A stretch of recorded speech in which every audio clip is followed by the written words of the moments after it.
um, मेरा experience basically development sector में और उसके साथ एजुकेशनल एक्सपीरियंस है, और जिसमें मैंने एज अ प्रिंसिपल भी काम किया है। और जब आप बात करते हैं डिजिटल वायलेंस की, और स्पेशली बच्चों की और टीनेजर्स की, तो बहुत सी ऐसी रियल लाइफ एग्जांपल्स थी जो हमारे सामने से गुजरी। और ये वो वक्त था जब कोविड का टाइम था, और एकदम से फिजिकल क्लासरूम से सब कुछ डिजिटली शिफ्ट हुआ। बहुत सी चीजें, मैं सरगोदा की सिटी में थी एज अ प्रिंसिपल, तो बहुत से जो पेरेंट्स थे वो डिजिटली इतने अवेयर नहीं थे। उनके लिए उस वक्त एकदम से अपग्रेड करना फोन्स, गूगल टीम्स, जूम, ये सब कुछ उनके लिए बहुत नया था। तो उस शिफ्ट की वजह से ऑब्वियसली बहुत सी ऐसी एग्जांपल्स थी हमारे सामने। उसका फायदा तो बहुत हुआ, but at the same time उसके उसके कोई ना कोई हमारे हमारे सामने उनकी स्टोरीज भी आई। अगर हम बात करें रिसेंट ईयर्स में, तो अराउंड 35 मिलियन चिल्ड्रन जो हैं वो अब इंटरनेट यूज करते हैं। तो जब 35 million children they are expose to internet, तो इसी तरह वो उसकी नेगेटिव साइड जो एक्सप्लॉइटेशन है, या आप डिजिटल वायलेंस की बात करते हैं, तो वो भी उतना ही वल्नरेबल है। और चाहे वो साइबर बुलिंग है, चाहे वो ऑनलाइन हरासमेंट है। ऑनलाइन हरासमेंट में ये कि एक कमेंट है ना, हमें लगता है कि वो शायद वर्चुअली है, उसका शायद रियल लाइफ में उसका इम्पैक्ट नहीं है, बट हमने बच्चियों की जिंदगियों में देखा है कि मैं वो उसी एग्जांपल मैं को लेके चलूंगी कि उस वक्त क्योंकि कोविड का टाइम था, डिजिटल होना और वर्चुअल होना जो था वो उस टाइम की रिक्वायरमेंट थी, जो कि अब तो with the passage of time जो जो कंपटीशन है वो भी रिक्वायर्ड है। तो उस टाइम में मैंने बहुत सी अपनी जो स्कूल की बच्चियां थी, टीनेजर्स स्पेशली, उनको देखा कि दे वो उन्होंने ये एक्सपीरियंस किया। बट हमें ये होता है कि हमारे पेरेंट्स जो हैं they are not not very open in communication. और बच्चे जो हैं वो उन्हें पनिशमेंट और फेयर, और उनके साथ वो जो स्टिग्मा लगाया जाता है कि अगर बच्चे हैं और स्पेशली अगर लड़की है, तो जितनी शेम करना है, चाहे वो फैमिली का इशू है, चाहे वो आप ऑनर किलिंग को देख लें, बच्चों के साथ बहुत से स्टिग्मास वो अटैच करते हैं। तो साइकोलॉजिकली बच्चियां जो हैं वो एंजाइटी, फेयर और ट्रॉमा में से गुजरती हैं।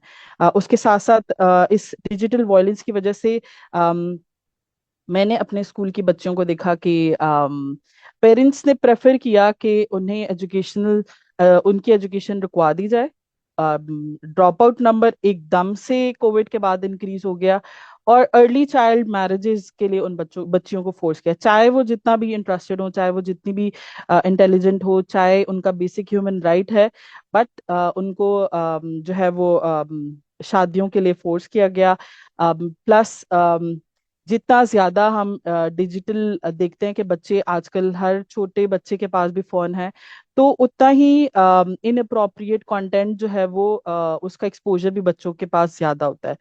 तो अगर मैं उसकी प्रिवेंटिव मेजर्स की बात करूं पेरेंट्स को लेके, तो उसमें यह है कि सबसे पहले तो जो जो एक रिलेशनशिप है एक पेरेंट का और एक बच्चे का, वो जितना ओपन और फ्रेंडली हो सकता है वो होना चाहिए, ताकि बच्चे को कुछ शेयर करते हुए एक ओपन और सेफ स्पेस लगे। उसको ये ना लगे कि अगर कोई कमेंट ऐसा आया, या अगर मेरा नंबर या मेरी पर्सनल इंफॉर्मेशन लीक हुई है, तो उसमें उसी की गलती है।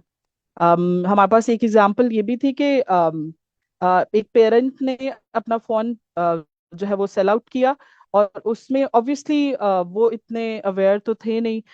उसमें बहुत सी उनकी पर्सनल इंफॉर्मेशन थी, उनकी बच्चों की फोटोज थी, और वो लीक हुई।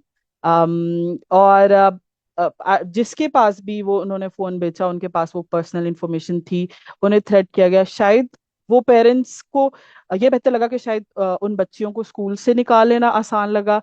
उन्होंने ना अपनी फैमिली, ना इवन स्कूल तक उस तरह से शेयर हुई, ना ही उसको रिपोर्ट किया गया प्रॉपरली। तो ये कॉन्सिक्वेंसेस हैं जो हमारे बच्चे जो हैं इस डिजिटल वायलेंस के उसमें फेस करते हैं। जी अंबर। बिल्कुल, thank you so much Sumbul. Basically आपने जो बात की है ना कि अर्ली एज मैरिजेस, इसका कॉन्सेप्ट इसकी वजह से आता है, और ये इसमें बहुत ज्यादा वाकई सच्चाई है कि जो जब बच्चों की तालीम छुड़वा ली जाती है, स्पेशली लड़कियों की, तो उनके लिए इसके अलावा और कोई ऑप्शन नहीं बचता बेसिकली।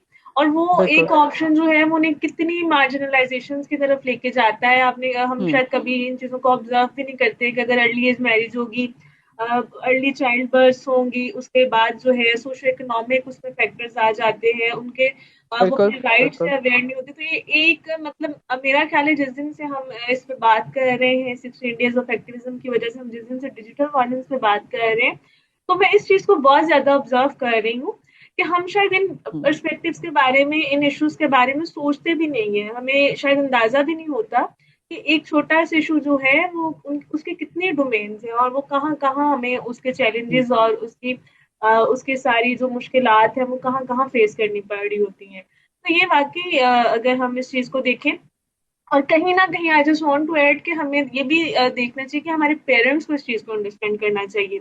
क्योंकि अगर हम बात करते हैं कि बच्चे उसकी वजह से वनरेबल हो रहे हैं और वो चैलेंजेस फेस कर रहे हैं, तो इसमें कहीं ना कहीं मैं समझती हूँ पर्सनली कि कसूर थोड़ा बहुत वालिदैन का भी है। हम्म। उसका बिल्कुल। रीजन ये है कि जब हम बहुत छोटी एज से अगर उन्हें मोबाइल प्रोवाइड कर रहे हैं, तो फिर हम उन पे उस तरह से चेक एंड बैलेंस नहीं रख सकते जिस नहीं तरह रखते, से बिल्कुल। हमें रखने की जरूरत है।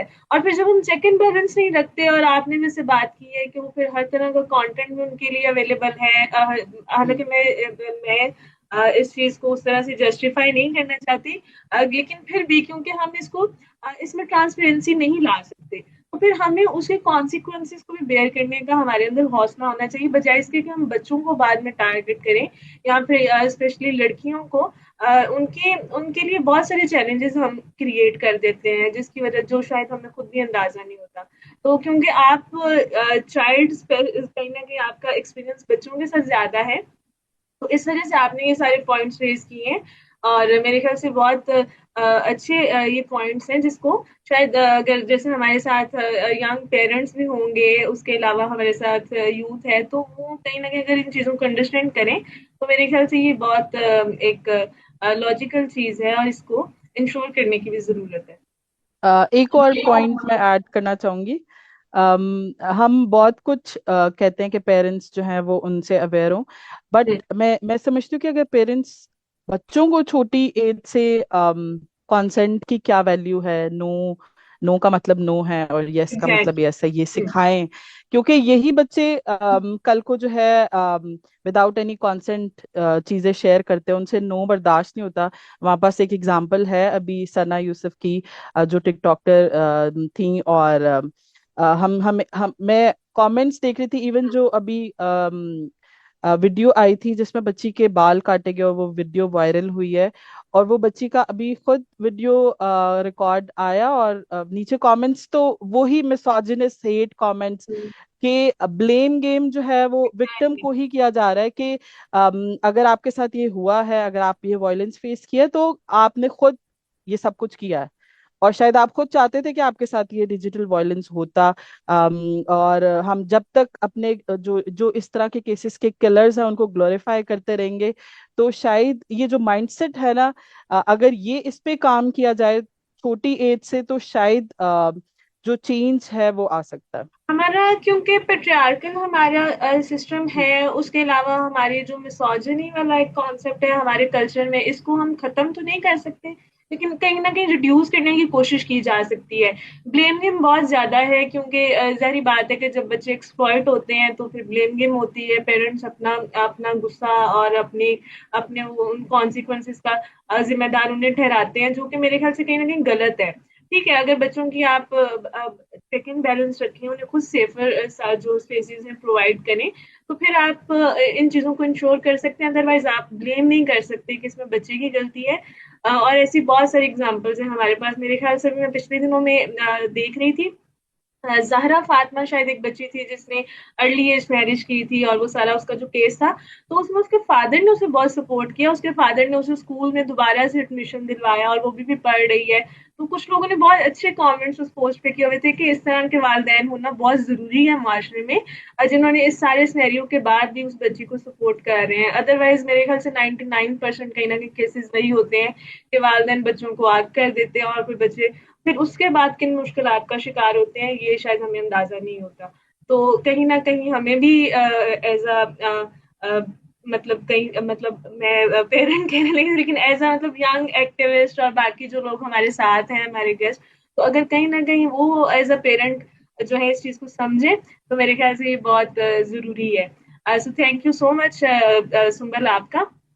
हम सोनिया की तरफ चलते हैं। सोनिया अपनी प्रेजेंटेशन दे रही थी। सोनिया, आप अपनी प्रेजेंटेशन को साथ अगर प्रेजेंट कर दें, और उसके साथ साथ मेरा आपसे जो क्वेश्चन होगा वो ये होगा कि अगर आप पाकिस्तान के जो साइबर क्राइम के लॉज हैं उस पे अगर थोड़ी सी बात कर सकें और आप बता सकें कि उसमें क्या लूप होल्स हैं बेसिकली, कि जिसकी वजह से डिजिटल स्पेसिस को जो है वो सेफर नहीं कहा जा सकता, या फिर उनके लिए वो एक इंश्योर नहीं किया जा सकता, बच्चों के लिए ट्रांसपेरेंसी उसमें नहीं लाई जा सकती, उसके साथ साथ इसमें क्या इम्प्रूवमेंट्स हो सकती हैं। तो अगर आप इस पे अपनी प्रेजेंटेशन के साथ साथ हमें इस पे बात करें। जी श्योर अंबर। मुझे बस एक चीज बता दीजिएगा, हमारे पास टाइम कितना है? अगर आप इसे 10 मिनट में वाइंड अप कर लें तो ज्यादा बेहतर होगा। चले ठीक है। Thank you, thank you.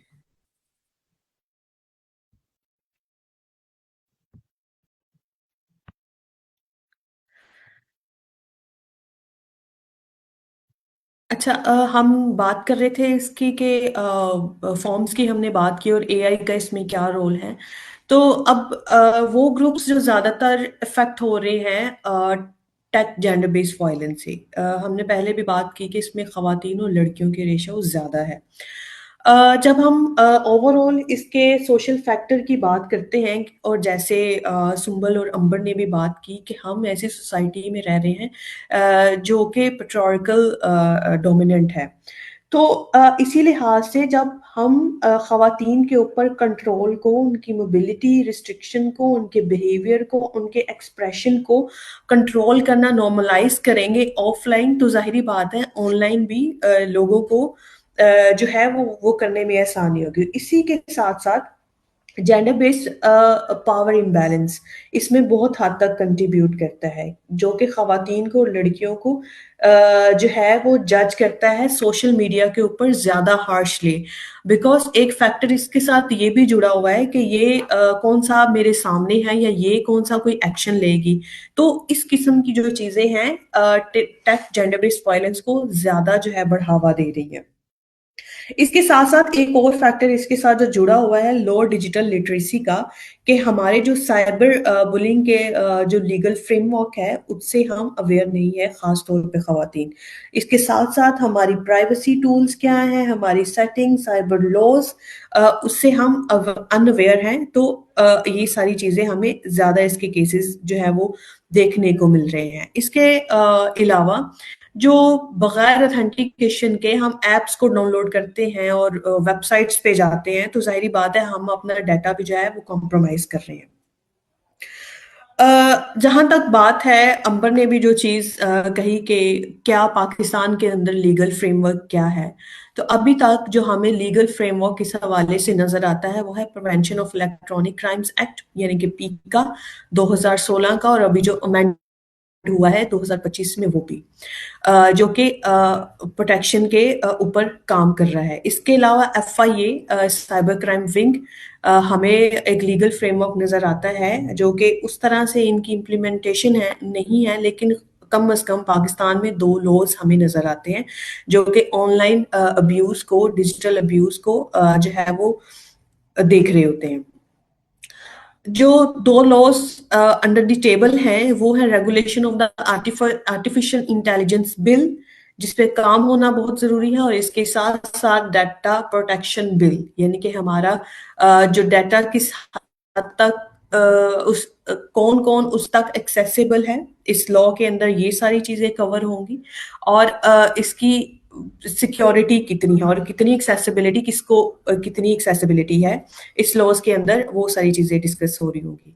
अब जहां तक बात है लीगल गैप्स की और जो चैलेंजेस हमें नजर आते हैं, जो कि हम देख रहे होते हैं कि लॉज तो बन जाते हैं लेकिन उनकी इन्फोर्समेंट जो है वो नहीं हो रही होती, उनकी इम्प्लीमेंटेशन हमें जीरो तो नहीं कह सकते लेकिन उस तरह से प्रॉपर हमें नजर नहीं आ रही होती। इम्प्लीमेंटेशन के हवाले से दूसरी जो चीज थोड़ी देर पहले मेरे साथी भी शेयर कर रहे थे कि lack of survivor sensitivity.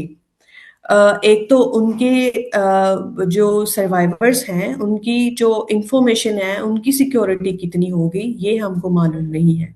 Inaccessibility for the marginalise group कि वो उनकी एक्सेसिबल जो मार्जिनलाइज ग्रुप है उनकी एक्सेसिबिलिटी उस हद तक नहीं है। एआई लेजिस्लेशन गैप बिल्कुल है जी। Regulation of the artificial intelligence act 2024 जो कि इंट्रोड्यूस हुआ है लेकिन उस हद तक इस पे कोई काम नहीं हुआ है। दायरे कौन से इसके साथ मुंसलिक हो गए, कौन सी कंसर्न अथॉरिटी है ये हमको मालूम नहीं है। नो जेंडर सेंसिटिव लेंस नहीं है, ये गैप हमें नजर आता है। इसके साथ साथ जो मैंने पहले भी बात की कि जो वल्नरेबल ग्रुप्स हैं उनके लिए प्रोटेक्शन की इंश्योरिटी नहीं है। इंस्टीट्यूशंस जो हैं वो एक तो इंस्टीट्यूशंस क्लियर नहीं है। मिसाल के तौर पे अगर किसी लड़की के साथ ऑनलाइन बुलिंग हुई है, उसे ऑनलाइन हैरेस किया गया है, तो उसको पता नहीं है कि मुझे कहाँ पे जाना है और किस अदारे को जाके रिपोर्ट करना है। इसके साथ साथ डीप फेक जिसकी मैंने बात की कि कुछ जो क्रिएट कर दी जाती है फेक अकाउंट्स या वेबसाइट्स वगैरह जिनकी वजह से बहुत सारे लोग मुतासिर हो रहे हैं, तो इनकी अकाउंटेबिलिटी का कोई मैकेनिज्म मौजूद नहीं है कि किस तरह से इनको पकड़ में लिया जाए या किस तरह से ओवरकम किया जाए। तो इस पे काम होने की जरूरत है।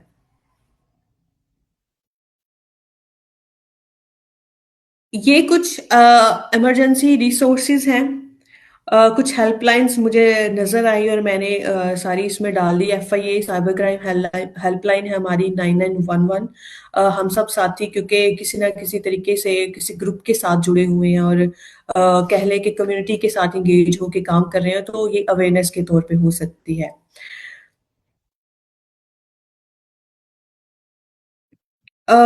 दैट्स ऑल जी। इसके साथ साथ होना क्या चाहिए, हम एजुकेट करने की ज़रूरत है हमें अपने सर्कल में, अपनी ऑर्गेनाइजेशन के अंदर, अपने यूथ ग्रुप के अंदर, स्टडी सर्कल, जहाँ जहाँ भी हम लोग इंगेज कर रहे हैं। तो क्योंकि जब हमें इशू का पता होता है तो हम उसके रिजॉल्व की तरफ भी जाने की बात करते हैं, उसका हल तलाश करने की भी कोशिश करते हैं। और इसी के साथ साथ क्या रिकमेंडेशन क्या हो सकती है कि हम अपने स्ट्रॉन्ग पासवर्ड रख सकते हैं, टू फैक्टर ऑथेंटिकेशन हो सकती है, प्राइवेट प्रोफाइल्स हो सकती है। इस किस्म के मैयर लेकर तो हम खवातीन जो हैं, जो लड़कियां हैं, डिजिटल अब्यूज से जो है वो बच सकती हैं। Thank you so much Sonia. आपका बेसिकली आपकी प्रेजेंटेशन बहुत ज़्यादा जो है वो आप इसमें नॉलेज है, अगर आप हमारे साथ वैसे भी शेयर कर सकें ताकि अगर किसी को चाहिए हो, जैसे अभी अभी आपने बात की है कि हम इन लॉस के बारे में और उसकी जो भी प्रिवेंशन है उसके बारे में जो है हमें इससे अंदाज़ा हो सकता जी है। जी श्योर, ये हमारे लिए बहुत मैं ज़्यादा आपके साथ शेयर कर लूंगी। बिल्कुल हमारे लिए बहुत यूजफुल रहेगी। थैंक यू सो मच आपका। हमारे साथ नाजिया शाहिद हैं, जैसे मैंने बताया कि वो एक वुमेन एंटरप्रेन्योर भी हैं और उसके साथ साथ वो दी नाजिया शो के नाम से अपना एक चैनल रन कर रही हैं। नाजिया, आप हमें सुन पा रही हैं? हाँ जी जी, मैं सुन रही हूँ। जी।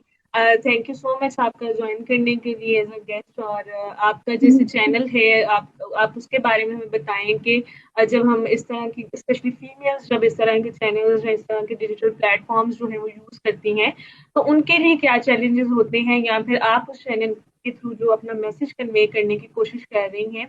क्योंकि जहाँ तक मुझे अंदाजा है कि वो वुमेन पे आप उस पे काम करती हैं।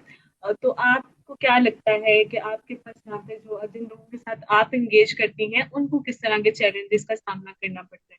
और एज एन एंटरप्रेन्योर भी अगर आप बता सकें कि बीइंग एंटरप्रेन्योर जो है फीमेल्स को स्पेशली किस तरह के चैलेंजेस फेस करने पड़ते हैं डिजिटल स्पेसेस में।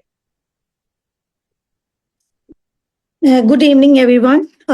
मेरा नाम नाजिया शाहिद है और मैं यूथ डेवलपमेंट फाउंडेशन में एज ए फाइनेंस सेक्रेटरी जो है वो काम कर रही हूँ। और इसके अलावा मेरा चैनल जो है उसको मैं होस्ट कर रही हूँ दी नाजिया शो के नाम से। मेरा पर्पस और मेरा मोटिव ही ये था कि मैं विमेंस की जो है आवाज़ बन सकूं जी और सॉरी उनको। सॉरी टू इंटरप्ट यू, अगर आप अपना कैमरा ऑन कर लें तो मेरे ख्याल से ज्यादा ओके एंगेज कर ओके पाएंगे। Thank you. ओके। सो मेरा पर्पस यही था कि मैं अपनी जो यंग गर्ल्स हैं या वुमेन्स हैं जो अपना बात जो है ना वो रख नहीं पाती हैं, और समटाइम उनको प्रॉब्लम फेस फैमिली की तरफ से करना पड़ता है, समटाइम सोसाइटी की तरफ से उनको होता है कि वो अपनी आवाज़ जो है वो नहीं बन पाती। तो मेरा पर्पस था कि मैं अपने शो में उनको मौका दूं कि अगर ज़िंदगी में कहीं पे उन्होंने कोई ऐसा चैलेंज या कोई ऐसी प्रॉब्लम फेस की है तो वो हमारे साथ शेयर करें। उस शेयरिंग के का मकसद ये होगा कि एक तो सोसाइटी में जो और ख़वातीन हैं उनके लिए वो एग्जाम्पल बनेंगी। अगर कभी उन ख़वातीन को किसी किस्म की प्रॉब्लम फेस हुई है तो उनको कोई एक लेसन मिलेगा कि हम उनसे कैसे ओवरकम हो सकते हैं। तो पिछले दिनों में एक और हमने जो है यूथ डेवलपमेंट फाउंडेशन में जो है मिनॉरिटी वुमेन बिजनेस एक्यूबेशन प्रोग्राम किया था पावर, जिसमें हम बिजनेस पॉइंट ऑफ व्यू से हमने लोगों वीमेंस को जो है वो एम्पावर किया था। तो जब हम ये कर रहे थे एक्टिविटीज़ और जब मेरे शो में भी लड़कियां आती हैं तो उनको जो है स्पेशली जब ऑनलाइन आना पड़ता है तो सबसे पहले तो उनको घर से ही बुली किया जाता है। उनके ऊपर एक क्वेश्चन किया जाता है कि आप जब सामने आएंगी लोग देखेंगे, लोग आपके बारे में क्वेश्चन करेंगे और हमें जो घर वालों को आप जो टॉपिक पकड़ेंगी उस पे क्या बात करना। तो उनको काफी ज्यादा एक्सप्लेनेशन देनी पड़ती है और वहीं पे थोड़ा सा उनका कॉन्फिडेंस जो है वो लूज हो जाता है। तो आज चूंकि हम बात कर रहे हैं खवातीन की डिजिटल सेफ्टी के बारे में, तो जब उनके साथ एक मेरे इस ग्रुप में एक लड़की थी कि जिसके साथ प्रॉब्लम ये हुई कि जब उसने अपनी आवाज़ बुलंद की, उसने सोचा कि मैं इस टॉपिक पे बात करूं, तो उसको घर वालों की तरफ से काफ़ी जो है वो, इवन उसके फादर ने ही उसको जो है वो थ्रेटन किया था। और वो काफ़ी ज़्यादा लड़की जो है ना वो थोड़ी सी कंफ्यूज होगी। उसने कहा कि नेक्स्ट टाइम मैंने जो है वो कुछ भी इस तरह का नहीं करना। तो फिर हमने जो है उनको सिखाया, कुछ वर्कशॉप कुछ ट्रेनिंग्स ऐसी दी कि अगर कभी आप लोगों के साथ इस तरह की सिचुएशन आए तो आप ऐसे हालात में जो है इस तरह बिल्कुल डिसहार्ड होकर, या अगर आप चाहती हैं कि आप सोसाइटी में चेंज लाना है तो अगर आप खुद ही जो है इस सिचुएशन में पीछे हो जाएंगी तो आप सोसाइटी को क्या दे पाएंगी। और उसके अलावा ऑनलाइन वो लड़कियां खास तौर पर डरती हैं, मिनॉरिटी की खास तौर पे, कि अगर उनको जो है कोई बुली किया जाता है, उनकी करेक्टर शेमिंग की जाती है, हरासमेंट की जाती है, जिसके बारे में हम बार बार बात कर रहे हैं, तो उनके लिए उसको हैंडल करना पाना ना मुश्किल होता है। उनमें वो कॉन्फिडेंस जो है वो लूज कर जाती हैं कि एक बार अगर किसी ने ऐसा किया है तो मे बी मैं स्टॉप हो जाऊंगी। तो मेरा मकसद उनको यही है कि हम उनको ट्रेन करें कि ऐसी सिचुएशन में हमारे पास डिफरेंट डिफरेंट, जैसे कि अभी मिस सोनिया ने भी बात की है कि लीगली भी हमारे पास जो है वो प्लेटफॉर्म है कि हम उस पे जो है वो बात कर सकते हैं। हम उनको बैन कर सकते हैं जो ऐसे कमेंट्स करते हैं या हमारी वीडियोस पे कुछ इस तरह के मटेरियल जो है वो अपलोड करते हैं, तो हम उनको किस तरह जो है वो उनको जो है कर सकते हैं, ब्लॉक कर सकते हैं।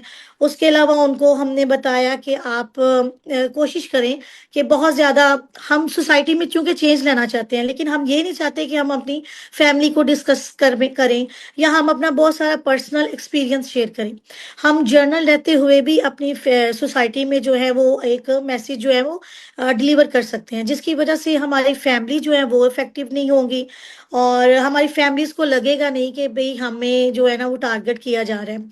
उसके साथ साथ इस सिचुएशन में, जैसे कि सोनिया ने भी अभी हमें काफ़ी डिटेल में बताया है, कि जब कभी हमें इस तरह की सिचुएशन मिलती है तो ये ग्रुप में भी हमने शेयर किया था कि हम उसको अपने तक ना रखें, बल्कि हम डिफरेंट ग्रुप्स में डिफरेंट लोगों के साथ शेयरिंग कर सकते हैं। हम डिफरेंट आइडिया ले सकते हैं कि हम, और जैसे हम अभी अवेयरनेस की कैंपेन्स वगैरह जो है वो रन करें, तो इस तरह की कैंपेन्स में हम पार्टिसिपेट कर सकते हैं ताकि हमें थोड़ा कॉन्फिडेंस मिले, हमें इस तरह की सिचुएशंस को हैंडल करने का जो है वो तरीका आ सके कि हमने इस सिचुएशन में से कैसे निकलना है। दूसरी चीज मैं हम मेरे चैनल में सबसे ज़्यादा फ़ोकस जो है चूँकि वीमेंस के ऊपर किया जाता है, और अभी पिछले दिनों में भी अपने चैनल पे मैंने ये लगाया था कि वर्दा मलिक एक टिकटॉकर हैं। तो उनको जो है वो एक शो में बुलाकर काफ़ी ज़्यादा जो है वो बुली किया गया उनके बारे में। अ, हम लोग फ़ेवर तो नहीं करते हैं कि इस तरह के कंटेंट को जो है वो हम कहें कि हाँ, बहुत अच्छा कंटेंट है। नो डाउट कि वो हमारी सोसाइटी को जो है वो में मायूब समझा जाता है कि हम एक लड़की जो है वो खुलेआम जो है वो इस तरह प्रेजेंट करे अपने आप को। बट लेकिन अगर वो कर रही हैं, या हम उसको डिस्करेज कुछ अच्छे अल्फाज में भी कर सकते हैं, हम उनको समझा भी सकते हैं। उनको सीधा सीधा एक 10-12 मर्दों के ग्रुप में लाकर बुली किया गया, उन पे डिफरेंट डिफरेंट का उनका करेक्टर असेसमेंट की गई, उनको उनकी बॉडी शेमिंग की गई। तो जब इस तरह की सिचुएशन हो तो लेकिन वो एक बोल्ड हमारे लिए एग्जाम्पल भी थी कि लड़की जो है वो डरी नहीं है।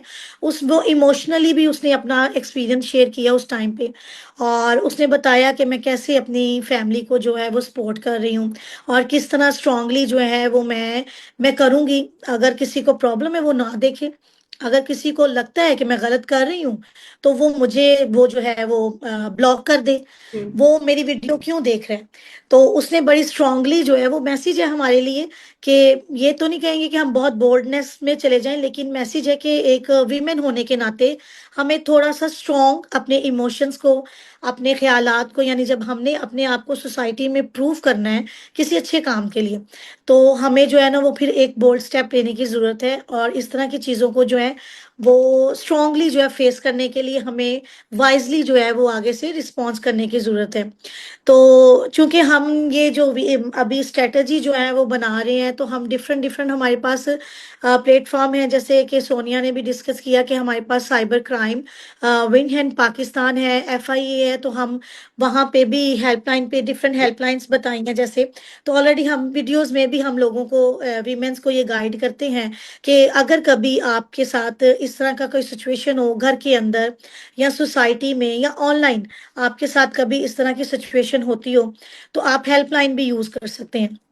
आप फिर उसके बाद अपनी फैमिली में अपने ग्रुप्स के साथ जो कम्युनिकेट कर सकते हैं, ताकि आप इस तरह की सिचुएशन से जो है ना अपने आप को निकाल सकें, बजाय कि आप आगे बढ़ने और सीखने के अमल को बंद करें, बल्कि आपको अपना करियर बनाने के लिए अपने आप को सोसाइटी में एक अच्छी जगह पे पहुंचाने के लिए ज़रूरी है एक कि आप कॉन्फिडेंस रहें, आप इस सिचुएशन को जो है वाइजली जो है ना हैंडल करें, और अपने आप को जो है वो मजबूत करें। और मेरा मकसद ही जो मेरा शो है द नाजिया शो, उसमें मैं एक तो मेरा पर्पस है कि ऐसी वीमेंस जो हैं जो ऑलरेडी एग्जाम्पल्स हैं हमारे लिए कि इसी सोसाइटी में रहते हुए उन्हें उन्होंने अपना आप बनाया है।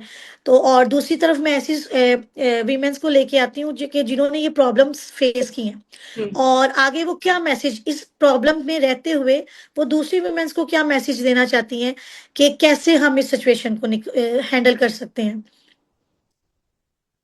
Thank you so much. आपने वाकई बहुत अच्छे तरीके से इन चीजों को एलेबोरेट किया। और सबसे बड़े जो मुझे बात आपकी बिल्कुल एग्जांपल आपकी बहुत अच्छी थी, जैसे वर्दा मलिक। मैं क्योंकि ज्यादा टिकटॉक के साथ इंगेज नहीं हूँ, मेरा टिकटॉक तो मैंने ज्यादा टिकटॉकर्स को भी नहीं जानती, लेकिन क्योंकि उनकी जो स्टोरी है वो काफी ज्यादा हाईलाइट हुई थी, तो मुझे पता चला कि शी इज अ टिकटॉकर और वो मॉडलिंग करती हैं शायद, और उसके अलावा डांस वीडियोस अपनी बना के तो या, शेयर या, करती या, हैं। या, तो मेरे ख्याल से मुझे लगता है कि टोटली उनकी पर्सनल चॉइस है। अगर चॉइस। बिल्कुल अगर किसी को ज्यादा मसला है तो वो ना देखे, लेकिन क्योंकि हमारी सोसाइटी का ये डायलेमा है, हमने देखना भी है और क्रिटिसाइज भी करना है। तो बेसिकली ये बात गलत है। अगर कोई भी अपनी पर्सनल स्पेस में, अपनी सेफ स्पेस में कुछ भी कर रहा है, तो मेरे ख्याल से ये हमारी हमारी एक जजमेंटल एक नेचर है कि हमें या हमारी सोसाइटी का पार्ट है। बेसिकली हम ये कह सकते हैं, क्योंकि हर सोसाइटी में नेचर्स डिफरेंट होती हैं, लेकिन हमारी सोसाइटी में ये एक पार्ट है कि हम लोगों को जज करते हैं। तो मेरे ख्याल से हर किसी की अपनी चॉइसेस होती हैं, हर किसी की अपनी स्पेसेस हैं, और अगर वो उनको यूज कर रहे हैं तो हम कोई भी नहीं होते उनको जज करने वाले। और आपने बात की है कि 12 आदमी, और जहां तक मुझे अंदाजा है कि वहां पे पूरा एक शो हो रहा था जिसमें उनको कम से कम 100-150 आदमियों के सामने। और जो चीज मुझे सबसे ज्यादा हिट किया जिसमें, वो ये थी कि वहां पे कोई भी फीमेल उस तरह से नहीं थी, सारे आदमियों को बुलाया गया था। तो ये चीजें थोड़ी। नहीं, उन्होंने एक आदमी एक औरत को, थोड़ी देर के बाद एक औरत आई थी, उसने कुछ उसको क्वेश्चन किए थे जरूर। लेकिन वो भी था, ऐसे शो हो रहा था कि उनकी फैमिली टीम का ही वो सॉरी टीम का ही एक मेंबर था जो एकदम आके और वहां पे बैठ गया। और वो उसने बाद में अच्छा, अभी एक और उसके ऊपर इंटरव्यू हुआ था। एक और लड़की थी कि उसने भी उनको बुलाया, और फिर एक औरत होने के नाते एक औरत ने ही दूसरी को फिर उसी तरह जो है वो बुली किया, और वहां पे वो काफी ज्यादा एग्रेसिव भी हुई। तो बात है कि वो एक सीखने का अमल है कि ऐसी औरतें, ठीक है, वो उनका एक काम है, एक उनको जो ट्रेंड है ना अभी सोसाइटी में, जो ट्रेंड है कि आप ये देखें कि हम अभी, मैंने एक और पॉइंट था मेरा कि अगर आप कहते हैं कि कोई अदारा है जो कि इस तरह की एक्टिविटीज कर रहे हैं, जैसे टिकटॉक है कि उस पे नाच गाना है, अगर हमारी सोसाइटी को औरतों का नाच गाना या इस तरह की चीजें नहीं पसंद है, तो उसके लिए आप कंपेन करें और उसको आप ब्लॉक करें।